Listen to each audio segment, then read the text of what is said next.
Okay, Sebastian, you ended up X3, right? But you played like the feature match around 5, I think, with a Sky Striker through Draco. Anything you want to say before you go to the list? Well, I was testing Sky Striker Pure, and I didn't feel like it was powerful enough, especially against like mirror matches, and when you're going first you can't really set up enough negations sometimes for the current format. So I thought I needed something more explosive, and I wasn't really keen on a lot of the other decks because they'll kind of lose to each other, and I wanted to play something a bit different.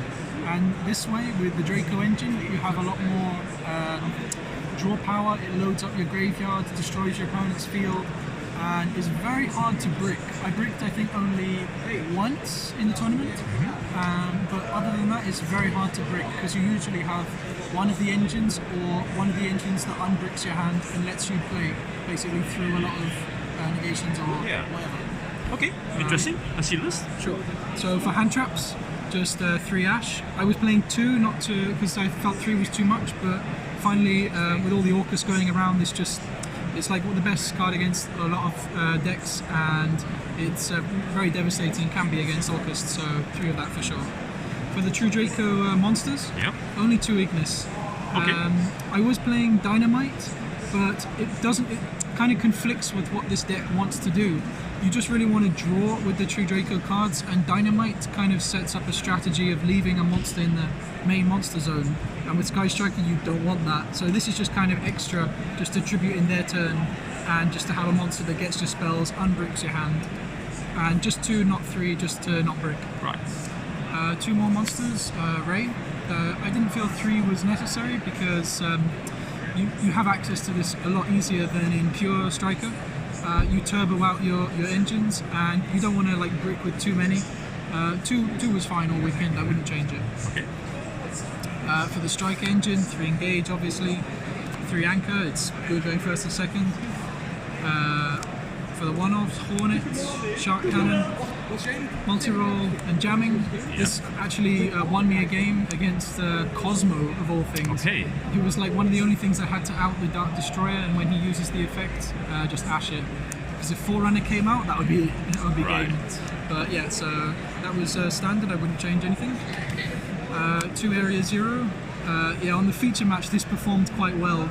I set Heritage, activated this on Heritage, and obviously reveal Engage as you do, and Heritage destroys this, it loads up the graveyard, gets you Ray, adds you Engage. It's what more could you want? Right.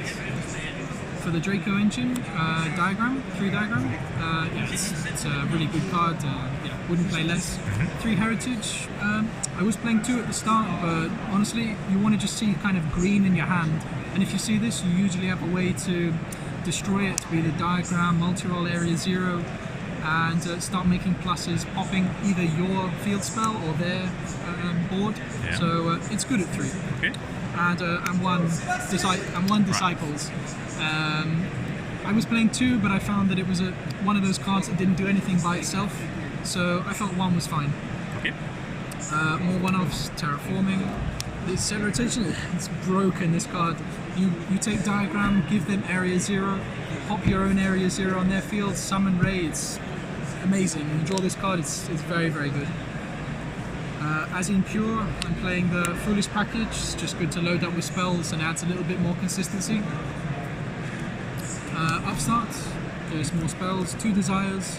My deck kind of plays a lot of power cards, and it also helps unbreak your hand in some situations, and obviously a spell in the grave. Sometimes in Pure Striker you don't want to play this because it banishes your resources, but as I'm mixing 2 engines, you have a lot more resources, so it's okay to banish some. For the traps, 3 only be 1. I think you have to play it. It's very good against most of the meta, and can just shut down some decks like Orcus or Thunder sometimes. Against Thunder, it's quite funny. He virused me, and I had 3 only be 1, 2 on the field, 1 in the hand, Ash in hand, and an Ignis. And literally the virus calling spells did nothing. I won that game. That was crazy. And 3 Apocalypse. Okay. It's good because it does something when you just have like this and a True DRACO spell. So like it can pop multi-rolls or pop itself to pop the heritage or whatever you have to destroy itself and then pop a monster. So many times I just set this and maybe another card, and people popped it thinking it was just like an anchor, and they thought I was playing pure. Yeah.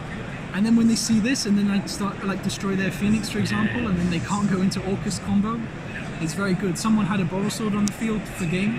Phoenix my back row just to make sure he had game, and I just popped his Borrow Sword. That was crazy. I won that game. Would you make any changes to like the main deck?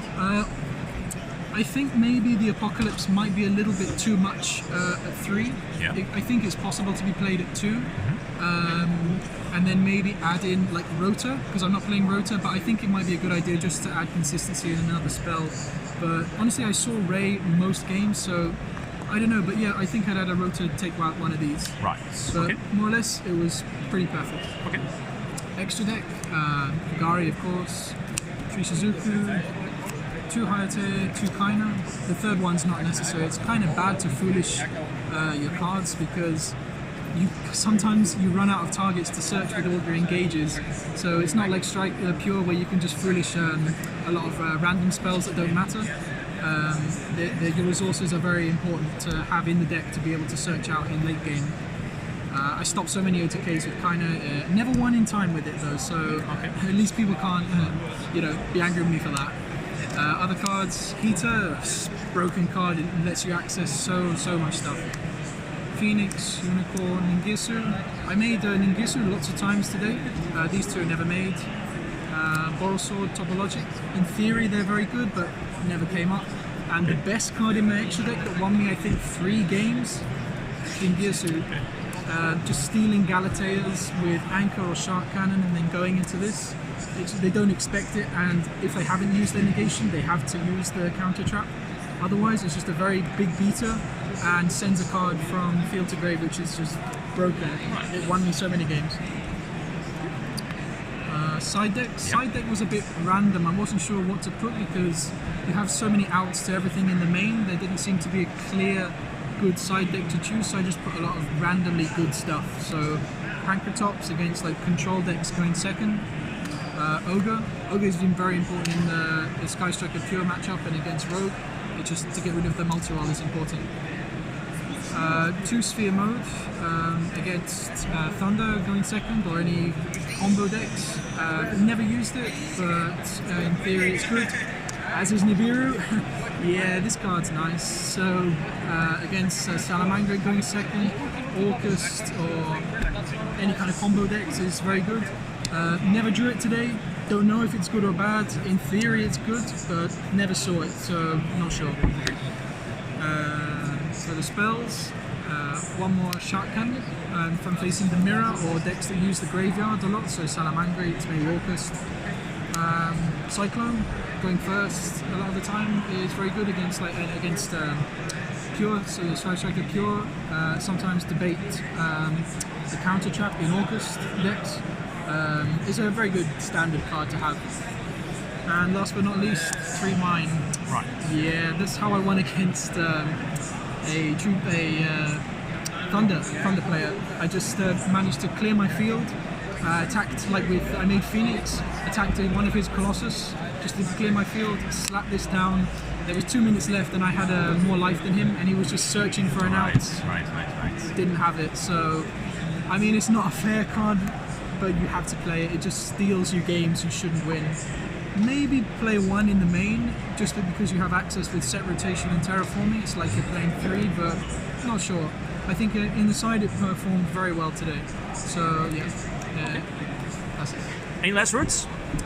So I'm really happy with the deck. I think if more people played it and it was more well known, then there'd be like lots in the top for sure. Unfortunately, I bubbled out. I played against the Thunder and he had Virus in the last round, and I couldn't do anything. He just, I had all spells, so that wasn't. And he started with Colossus Titan. It's just like game. Yeah. Shout out to my team, Nephilim Card Gaming. Be sure to go check them out. Thanks to the people at work for letting me have this day off. Thanks, Octavian. To Dominic for giving me basically the template of the deck. Unfortunately, he couldn't attend. But yeah, it was like perfected at the last minute and brought here. So hopefully I'll be able to play it at the next event. Yeah, that's all. Okay. Yeah, Sebastian. Thanks for the ideas and yeah, thanks for the profile. Thank you. See you.